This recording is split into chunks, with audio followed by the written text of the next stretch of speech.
one of the definitions of anxiety is when you focus your attention on the things you can't control. Mm-hmm.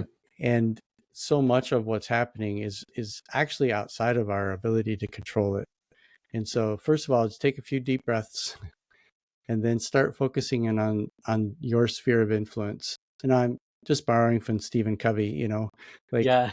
focus on your sphere of influence, make the changes that you can actually make, and then maybe your sphere of influence will expand.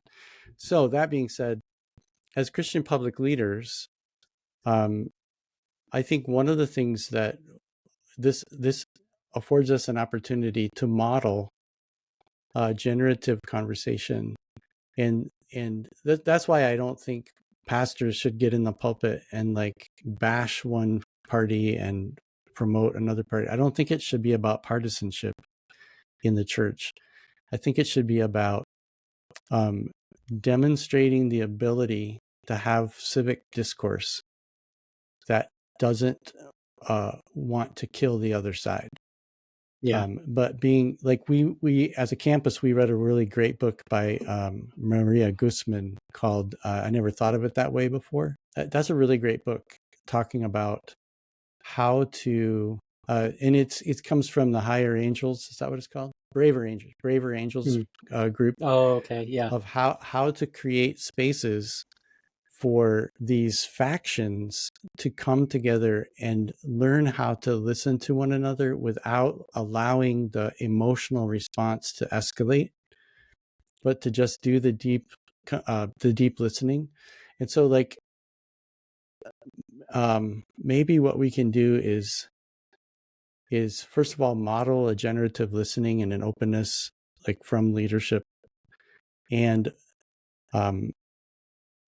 if we can model that in our local contexts, I think the actual answer politically is if our legislative bodies would learn how to be civil to one another, then we can model, because law is actually made in the Congress, and if the partisanship could break down at that actual representative level, where representatives can if they could just start thinking about the whole instead of protecting their party, then there might be hope. But Yeah. I think modeling is a really important facet for sure. When you look at just how the American Civil War unfolded, what you saw was this escalation.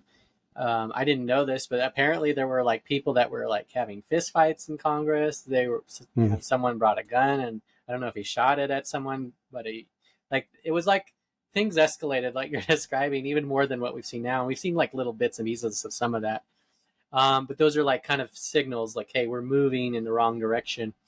And who's willing to step into that and kind of be the bridges, bear the crosses. yeah, And it's hard, and it's only going to get harder. I think so. Yeah, Yeah. I wish I had the magic pill to take to make it all better. Yeah. But contextually, I think each leader. I speak as a Christian public leader to Christian public leaders, and I think our call in this moment is to read the room, read the context, and know your people, know the particular anxieties that your particular group of people are having, and just be attentive to them and help. Like for me, I know it sounds really simplistic, but what's really important for me is to go back and study the Gospels like really, really well. That's why I, bringing it back to the Gospel of Luke in the shadow of tyranny, right, is by spending time just really studying the life of Jesus. That's where it has to start, because I think it's very easy to get caught up in political rhetoric that is Christian in veneer, but isn't necessarily anchored in the actual Jesus narrative, right? And so if we can come back to who Jesus was and how he dealt with these questions in his context